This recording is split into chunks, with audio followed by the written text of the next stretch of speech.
Dear students, आज मैं आपको बैंक का समायोजन का अधिकार के बारे में बताऊंगी। Bankers right of set of. समायोजन का अधिकार क्या है, इसके मेन फीचर्स क्या हैं। फर्स्ट इज बैंक का यह वैधानिक अधिकार है। This right is a statutory right. Second, bank द्वारा ग्राहक के दो या दो से अधिक खातों को ग्राहक के ऋणों का समायोजन करने के लिए जोड़ा जाता है। राइट ऑफ सेट ऑफ क्या है कि यदि बैंक का कोई कस्टमर, उसने बैंक से ऋण लिया है and loan is over due and customer is defaulter. दो कंडीशंस हैं कि कस्टमर ने बैंक से ऋण लिया है और ऋण ड्यू हो चुका है, लेकिन कस्टमर जो बोरोअर है वो लोन्स का रीपेमेंट करने में असफल रहता है, डिफॉल्टर हो जाता है। और उसी बैंक में, जिस बैंक से कस्टमर ने ऋण लिया है, उसी बैंक में ग्राहक के डिपॉजिट अकाउंट्स भी हैं, जमा खाते भी हैं, जिनमें कि उनका क्रेडिट बैलेंस है। तो बैंक अपने लोन्स की रिकवरी के लिए उस कस्टमर के डिपॉजिट अकाउंट में जो क्रेडिट बैलेंस है, उनसे जो लोन अकाउंट है उसके डेबिट बैलेंस का सेट ऑफ कर सकता है, एडजस्टमेंट कर सकता है। और इस पर्पस के लिए, to exercise the right of set off, bank can combine two और more accounts of the customer. ग्राहक के दो या दो से अधिक खातों को सेट ऑफ कर सकता है, उनको कंबाइन कर सकता है, लेकिन इसके लिए ये जरूरी है कि कस्टमर के एक खाते में डेबिट बैलेंस और अन्य खातों में क्रेडिट बैलेंस होना चाहिए। There must be debit balance in account of customer and credit balance in other accounts of the customer. समायोजन के लिए बैंक की सभी शाखाएं जहां ग्राहक का खाता है एक इकाई मानी जाएंगी। All branches of a particular bank are treated as one unit. For example, customer ने लोन लिया SBI की पंचवटी शाखा से एंड ही इज डिफॉल्टर। वो ऋण का भुगतान करने में असमर्थ है, भुगतान नहीं कर रहा है, और उसी ग्राहक के, उसी व्यक्ति के SBI की सेक्टर 11 में स्थित शाखा में FD अकाउंट्स हैं और दूसरे अकाउंट हैं जिनमें कि क्रेडिट बैलेंस है। तो बैंक के पंचवटी शाखा के लोन अकाउंट का SBI के सेक्टर 11 के कस्टमर के डिपॉजिट अकाउंट से एडजस्टमेंट हो सकता है, एडजस्टमेंट उसकी सेट ऑफ किया जा सकता है। समायोजन के अधिकार के प्रयोग की शर्तें। The right can be used subject to fulfilment of certain conditions. वो कंडीशंस क्या हैं कि यदि ग्राहक के उसी बैंक में, सेम बैंक में एक से अधिक खाते हैं, मोर देन वन अकाउंट्स हैं, तो उसमें एक खाते में ग्राहक देनदार होना चाहिए, उसका लोन ओवरड्यू होना चाहिए, और दूसरे जो उसके अकाउंट्स हैं उसी बैंक में, वहाँ वो डिपॉजिट अकाउंट्स होने चाहिए, उनमें क्रेडिट बैलेंस होना चाहिए।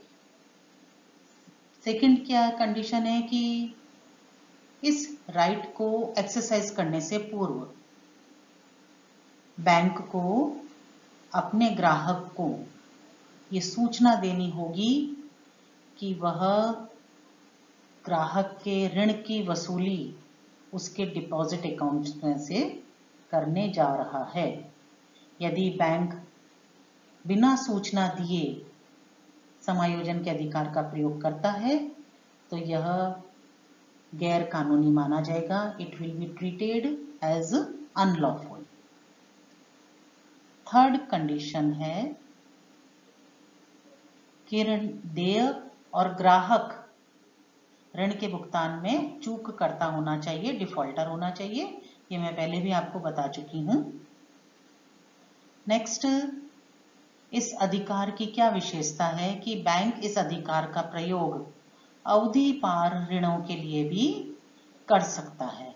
Bank can exercise this right on time barred loans also. ऐसे ऋण जो अवधि पार हो चुके हैं but they are continue to be lawful, लेकिन अभी भी वो एग्जिस्ट कर रहे हैं, तो बैंक इन ऋणों की वसूली के लिए भी राइट ऑफ सेट ऑफ का, समायोजन के अधिकार का प्रयोग कर सकता है।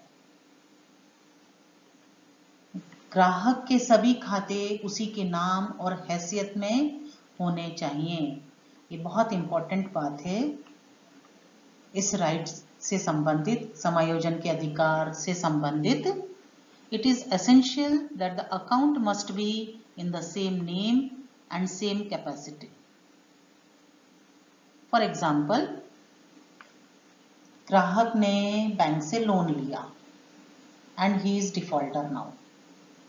वो ऋणों का पेमेंट नहीं कर रहा है and he has some deposit accounts in same bank. उसके उसी बैंक में डिपॉजिट अकाउंट्स भी हैं, बट एक जो डिपॉजिट अकाउंट है वो उसके अवयस्क बच्चे का है, माइनर बेटे का है, और कस्टमर हु इज डिफॉल्टर, जो कि डिफॉल्टर है, उस अवयस्क के खाते का संरक्षक है, गार्जियन है। तो bank right of set of के लिए इस खाते की राशि का प्रयोग नहीं कर सकता, क्योंकि इस अकाउंट का पैसा कस्टमर का नहीं है, उसके बेटे का है। इसी तरह से if customer is a trustee, he has a deposit account with the bank but as a trustee, उसका बैंक में डिपॉजिट अकाउंट है, क्रेडिट बैलेंस है उस खाते में, लेकिन और खाता भी उस कस्टमर के नाम से ही है, लेकिन वो जो खाता है उसमें वो ट्रस्टी है उस खाते का। एज ए ट्रस्टी उसने अकाउंट ओपन किया है, तो बैंक कस्टमर के लोन्स की रिकवरी के लिए इस ट्रस्ट अकाउंट के क्रेडिट बैलेंस को यूज नहीं कर सकता, इससे एडजस्टमेंट नहीं कर सकता है, राइट ऑफ सेट ऑफ को एक्सरसाइज नहीं कर सकता है।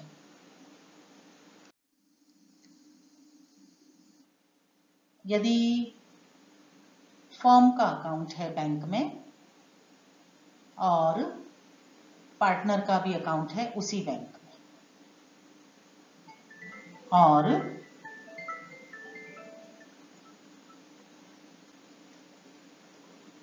फर्म डिफॉल्टर है, तो बैंक कस्टमर के, उस फर्म के साझेदार के जो पर्सनल अकाउंट है उनमें जो क्रेडिट बैलेंस है उससे फर्म के लोन्स की रिकवरी कर सकता है।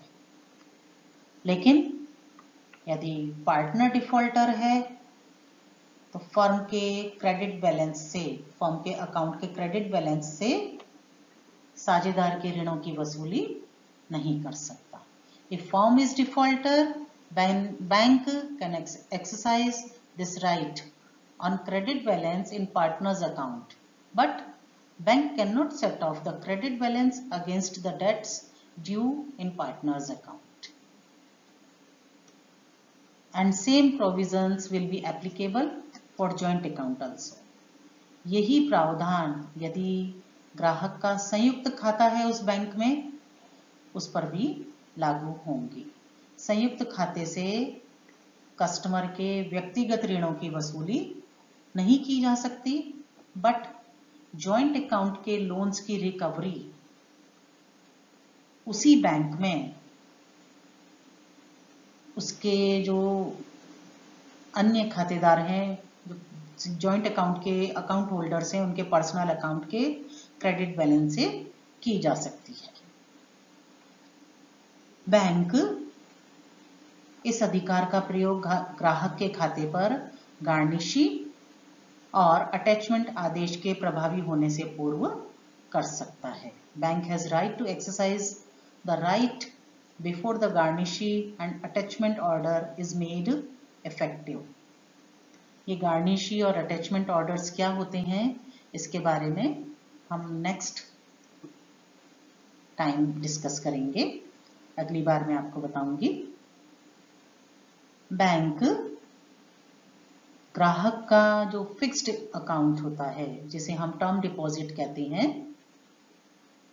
उस खाते में के क्रेडिट बैलेंस से एफडी को करंट अकाउंट के ओडी है, ओवरड्राफ्ट की है, उसकी रिकवरी के लिए एफडी को यूज कर सकता है बैंक। लेकिन जब तक एफडी मैच्योर नहीं हो जाती है, तब तक bank right of set of का प्रयोग एफडी पर नहीं कर सकता है। Right can be exercise after maturity. FD की मैच्योर हो जाने के बाद ही bank right of set of के लिए एफडी का यूज कर सकता है। So this is all about right of set off. Thank you.